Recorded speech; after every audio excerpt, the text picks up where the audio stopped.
안녕하세요. 유상민 목사입니다. 요즘 제가 컨디션이 좀 많이 떨어졌습니다. 기침도 나고 머리도 아프고 온몸이 찌뿌둥합니다.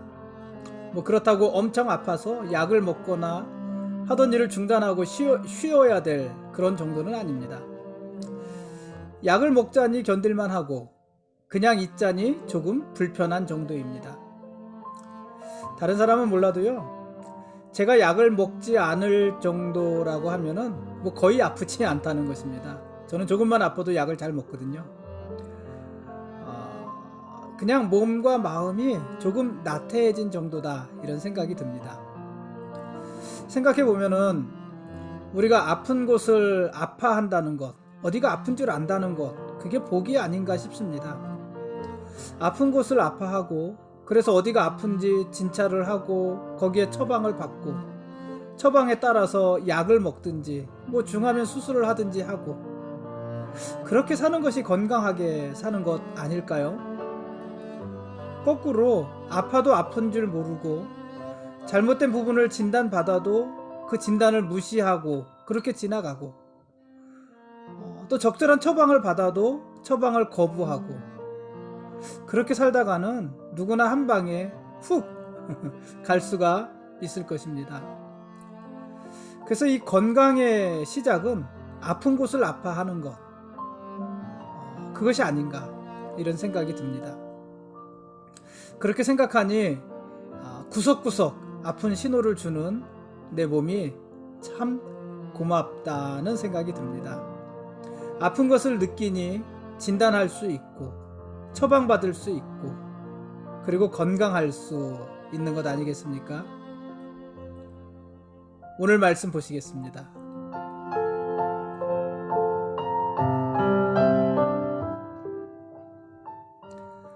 오늘 읽을 말씀은 사무엘하 5장 5절부터 6장까지 말씀입니다.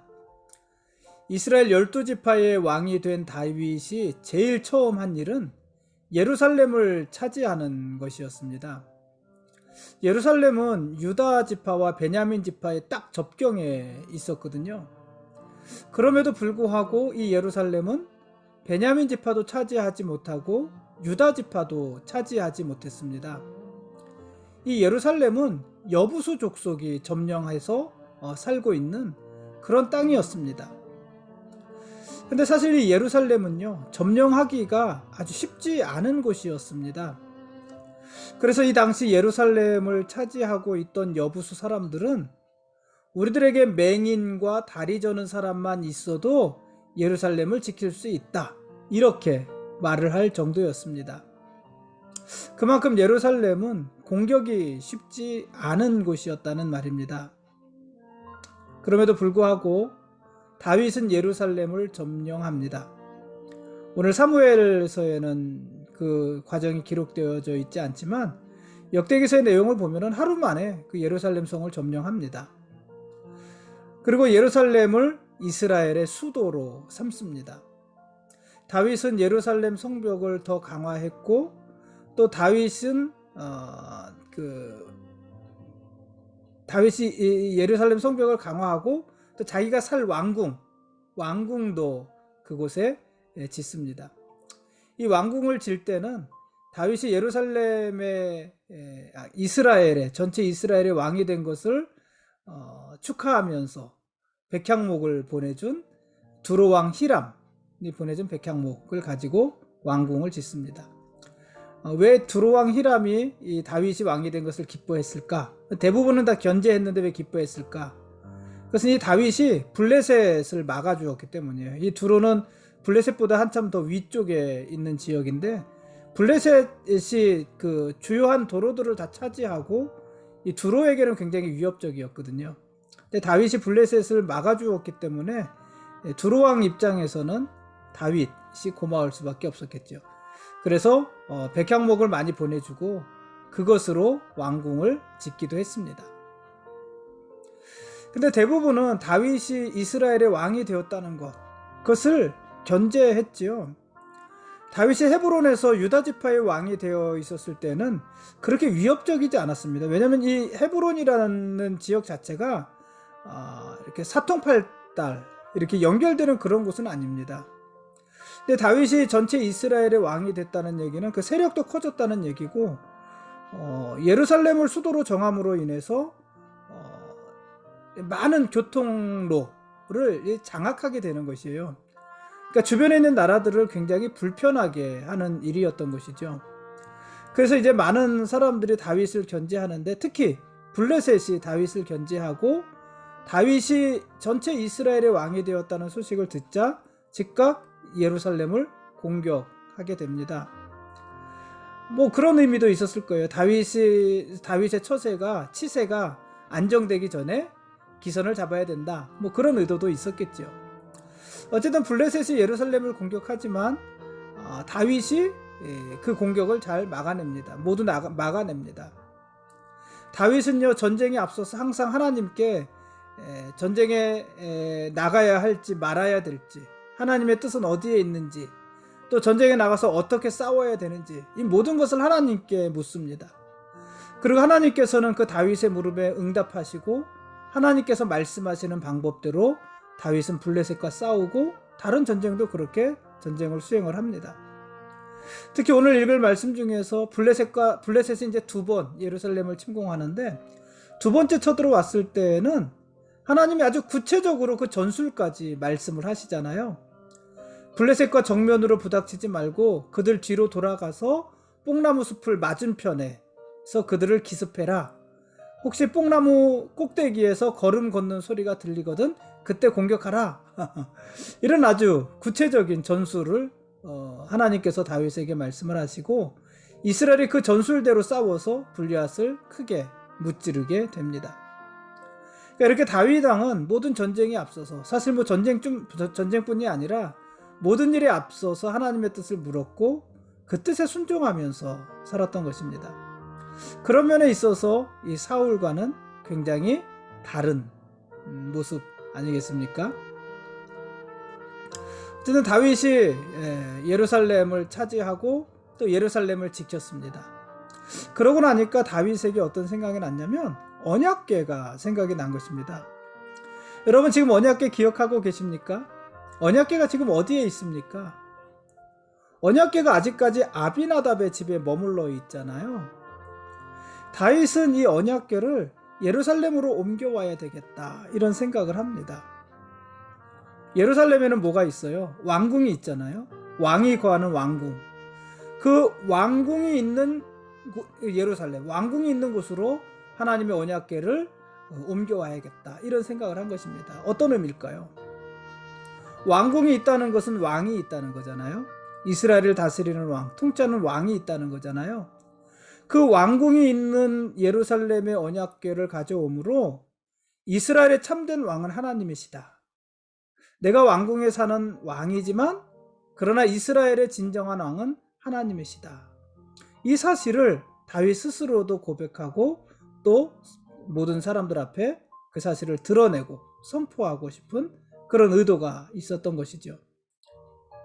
의도가 참 좋지 않습니까? 맞지 않습니까? 의도가 정당하지 않습니까?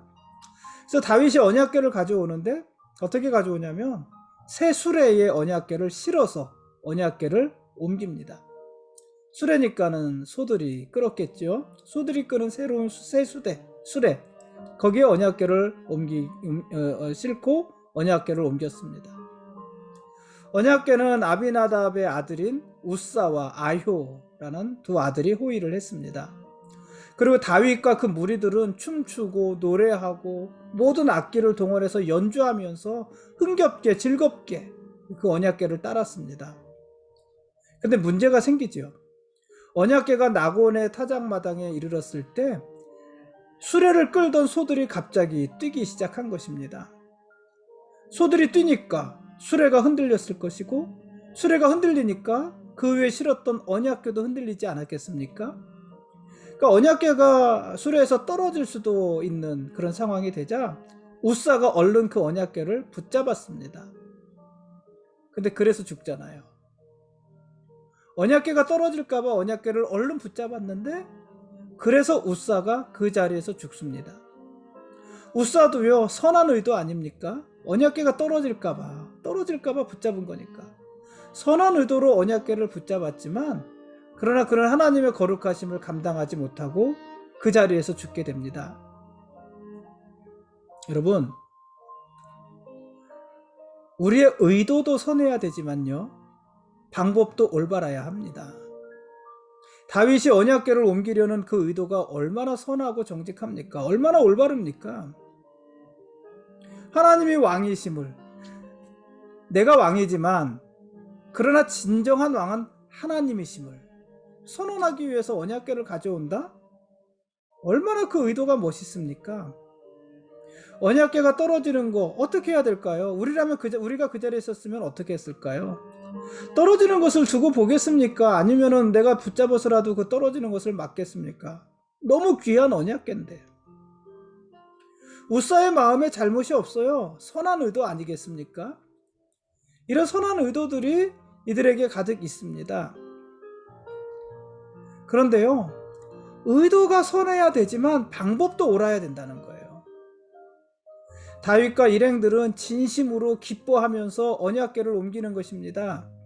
다윗은 이스라엘의 진정한 왕이 하나님이라고 선포하면서 언약궤를 옮기는 것입니다. 우사는 언약궤가 바닥에 떨어지는 것을 막기 위해서 언약궤를 붙잡은 것입니다. 그들의 의도에 아무런 문제가 없습니다.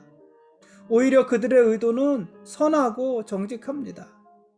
그러나 언약궤를 옮기는 방법이 잘못됐어요.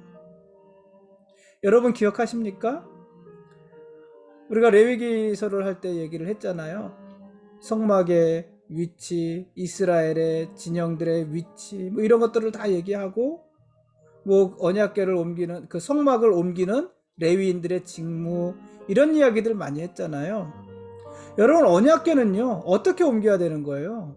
먼저 언약궤는 아무나 옮길 수 없어요. 누가 옮겨야 됩니까? 레위인 중에서도 고라의 자손이 언약궤를 옮기는 일을 맡은 자들입니다. 또 언약궤를 옮길 때 어떻게 옮겨야지 됩니까? 궤의 양쪽 고리에 채를 꿰어서 그것을 직접 메고 옮겨야 되는 거잖아요. 언약궤에 직접 손을 대는 것이 아니라 언약궤에 고리를 두고 그 고리에 채를 끼우고 그 채를 매는 거예요. 그렇게 옮기게 되어 있어요. 누가요? 고라의 자손이. 그것이 하나님이 정해주신 언약궤를 이동하는, 움직이는 방법이었습니다. 그런데 다윗과 무리들은 언약궤를 옮기는 기쁨에만 젖어 있었던 거예요. 언약궤를 옮기는 그 기쁨에만 빠져서 언약궤를 옮기는 방법, 어떻게 언약궤를 옮겨야 되는가, 그 방법에는 신중하지 못했던 것입니다. 그 결과 언약궤는 예루살렘 성에 들어가지도 못했고 하나님이 거부하신 거예요. 예루살렘 성에 들어가는 것을 거부하신 거예요. 들어가지 못하고 우사는 죽게 된 것입니다. 우리도 그렇지 않을까요? 내 본심은 그게 아니었어. 어떻게 하다 보니 일이 이렇게 됐지만 내 본심은 그게 아니었어. 우리가 자주 하는 말 아닙니까? 내 본심은 그게 아니었으니 좀 잘못됐어도 이해해 달라는 것입니다. 그럴 수 있습니다. 그러나 본심만큼 방법도 중요한 것입니다. 모든 일을 행하는 데 있어서 그 일을 왜 하는지, 그 의도도 중요하지만 그 일을 어떻게 할 것인지 방법도 중요하다는 것입니다. 뭐로 가도 서울만 가면 된다고 하잖아요. 여러분 정말 그렇습니까? 우리 신앙은 그렇지 않습니다. 우리 신앙은 뭐로 가도 서울만 가면 되지 그게 아니에요. 그것처럼 불신앙이 없는 거예요. 서울로 가는 길, 하나님께로 가는 길은 오직 한 길밖에 없잖아요. 내가 곧 길이요 진리요 생명이니. 여러분 거기까지 가는 방법도 정당해야 된다는 거예요. 어쨌든 이 언약궤를 옮기다가 뜻하지 않은 일이 일어난 겁니다. 사람이 죽은 것입니다. 그러니 다윗이 더 이상 언약궤를 옮길 수가 없었습니다. 그래서 이 언약궤를 오벳에돔의 집으로 옮깁니다. 이 오벳에돔의 집에서 언약궤는 3개월을 머물게 되는데, 이 언약궤가 머무는 3개월 동안 하나님이 오벳에돔의 집을 축복하셨습니다. 그러자 다윗이 다시 언약궤를 예루살렘으로 옮기는 거예요. 이 언약궤의 문제가 아니구나, 이것을 알았던 것 아니겠습니까? 이번에는 언약궤를 제대로 옮깁니다. 레위인들이 언약궤를 메고서 옮깁니다. 다윗은 언약궤를 옮기는 내내 기쁨의 춤을 췄고요, 모든 백성들에게 떡과 고기와 건포도를 나누어 주었습니다. 드디어 언약궤가 예루살렘으로 옮겨졌습니다. 예루살렘에 놓였습니다. 예루살렘이 정치적으로도 종교적으로도 이스라엘의 중심지가 된 것입니다.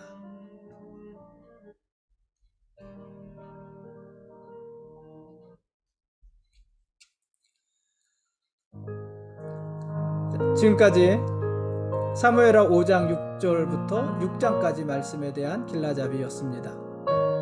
내일 읽을 말씀은 사무엘하 7장부터 10장까지 말씀입니다. 7, 8, 9, 10 넉 장이네요. 언약궤를 소들이 끄는 새수레에 실어서 옮길 때 소들이 갑자기 뛰었다고 그랬잖아요. 왜 뛰었을까요? 소들이 왜 갑자기 뛰었을까요? 잘 가던 소들이 왜 갑자기 뛰었을까요? 성경은 거기에 대해서 별다른 말을 하지 않습니다. 그냥 소들이 뛰었다, 이렇게만 기록을 했습니다. 근데 여러분, 혹시 이와 비슷한 일, 기억나는 일이 있으십니까? 소들이 뛴 것과 비슷한 일. 저는 그런 생각이 납니다. 발람과 나귀. 발람과 나귀. 여러분, 어떤 사건인지 기억하시죠? 발람이 나귀를 타고 모압 왕 발락에게로 가고 있었습니다. 왜 가는 거냐면 이스라엘을 저주하고 모압을 축복하기 위해서 가는 것이었잖아요. 어쨌든 이 발람이요, 나귀를 타고 모압 왕 발락에게 가고 있는데 나귀가 말을 듣지 않은 거예요. 중간에 나귀가 뛴 것입니다. 3번이나 발람의 말을 듣지 않았고요, 나중에는 나귀가 앞으로 나가지 않고 옆에 벽 쪽으로 자꾸 기대는 바람에 이 발람이 발을 상했어요. 다치기까 부상까지 입은 것입니다. 그런데 이때 나귀가 왜 앞으로 나가지 않은 것이죠? 그 앞에 하나님의 사자가 칼을 빼들고 있었기 때문이잖아요. 하나님의 사자, 여호와의 사자가 칼을 빼어들고 그 앞을 가로막고 있었어요. 만일 그곳을 지나가면 그 칼로 발람을 죽이겠다는 거예요. 나귀는 죽일지 안 죽일지 모르겠고 발람을 죽이겠다고 서 있는 것입니다. 그 천사를 나귀는 본 것이고요, 근데 발람은 보지 못했어요. 그러니까 발람이 보지 못했기 때문에 3번이나 채찍으로 나귀를 때렸잖아요. 그 모습 생각이 납니다. 좀 비슷하지 않습니까? 당시 이 나귀는 하나님의 칼을 빼든, 그러니까 칼을 빼어든 하나님의 사자를 보았는데 발람은 보지 못한 거거든요. 어쩌면은요, 언약궤를 옮기는 소들이 뛴 것도 이런 이유가 있지 않았을까, 그렇게도 한번 생각해 볼 수 있지 않습니까? 잘못된 방법으로 언약궤를 옮기는 다윗과 무리들을 하나님의 사자가 죽이기 위해서 칼을 빼어들고 낙원의 타작마당 앞에 서 있었던 것 아닐까, 이런 생각을 해볼 수도 있지 않겠습니까? 물론 이거는요, 그냥 제 생각이에요. 저의 생각. 아닐 수도 있고 길 수도 있고, 근데 이렇게 한번 생각해 볼 수도 있지 않을까 하는 것입니다. 그렇다면은요, 소들은 칼을 들고 있는 하나님의 사자를 보았는데 다윗과 일행들은 아무도 그것을 보지 못했다는 걸 수 있잖아요. 계속해서 춤추며 가다가 그들이 죽을 수도 있었는데, 왜냐하면 잘못된 방법으로 가고 있으니까 하나님이 그들을 죽일 수도 있었는데 소들이 보고 뛴 거예요. 사실 우리는 보는 것보다 보지 못하는 것이 훨씬 더 많습니다. 그렇지 않습니까? 그렇기 때문에 내가 보는 것만 가지고 모든 것을 판단하는 것은요, 참 어리석은 것이에요. 보이는 것이 전부다, 이렇게 말을 하는 사람들 있잖아요. 보이는 것이 전부다. 보이는 것만 믿는다. 이렇게 말을 하잖아요. 정말 어리석은 것입니다. 우리는 나귀가 보는 것도 보지 못해요. 이 소들이 받는지 안 받는지 모르지만 소가 보는 것, 미물들이 보는 것도 우리는 사실 보지 못해요. 근데 우리가 보는 것으로 무엇을 장담할 수 있겠습니까? 다윗의 첫 번째 부인이자 사울의 딸이었던 미갈도 그렇습니다. 이 미갈은요, 다윗이 언약궤를 가져오면서 춤추고 기뻐하는 모습, 옷이 다 흘러내리는 줄도 모르고 춤추면서 기뻐하는 그 모습을 보면서 다윗을 조롱했습니다. 미갈은 그 다윗을 향해서 다윗이요? 생각해보면 그래요. 다윗이 언약궤를 예루살렘 성에 가져오고 백성들을 축복했어요. 떡을 주고 고기를 주고 건포도를 주고 백성들을 축복했어요. 그리고 이제 우리 집을 축복해야지, 우리 가정을 축복해야지 하고서 집으로 왔어요. 가족을 축복하기 위해서. 근데 집에 들어오는 다윗을 보면서 미갈이 그를 냉소했어요. 뭐라고 말을 했습니까? 다윗의 그런 행동이 신하의 계집종처럼 행동했다, 이렇게 말을 했어요. 신하, 또 그의 종 중에서도 계집종, 가장 별 볼 일 없는 존재잖아요. 그와 같이 다윗이 행동했다. 채신머리 없이 행동했다. 부끄럽게 행동했다. 왕답지 못하게 행동했다. 이렇게 냉소했습니다. 왜 그랬을까요? 미갈은요, 다윗이 보는 하나님을 보지 못하고 있는 것입니다. 미갈은요, 다윗이 보는 하나님의 영광을요, 하나도 보지 못하고 있는 것입니다. 그러니 채신머리 없는 다윗만 보이는 것입니다. 언약궤를 옮기면서 그토록 좋아하는 다윗을요, 절대로 이해하지 못하는 것이에요. 다윗의 그런 행동은 오로지 천박하고 왕의 품위를 떨어뜨리는, 왕으로서는 어울리지 않는 모습, 그런 모습으로만 보이는 것이에요. 그래 다윗을 냉소하죠. 그래서 어떻게 돼요? 아이를 못 갖죠. 네. 여러분, 보이는 것이 전부가 아닙니다. 우리가 보는 것이 전부가 아닙니다. 우리가 보지 못하는 것들이 더 많이 있습니다. 그러므로 영안을 열어서 하나님의 일을 보여달라고 여러분 기도하십시오. 그리고 내가 보는 것이 전부인 것처럼 고집 부리지 마십시오. 내가 못 보는 것이 있을 수 있는 것입니다. 하나님의 세계는 우리가 생각하는 것보다 훨씬 더 크고 훨씬 더 오묘한 세계인 것입니다. 오늘은 여기까지 하겠습니다. 하나님은 우리의 찬양과 경배를 받기에 합당하신 우리의 왕이십니다. 그리고 우리는 영원토록 하나님을 높이며 하나님을 찬양해야 될 그분의 거룩한 백성들입니다. 고맙습니다.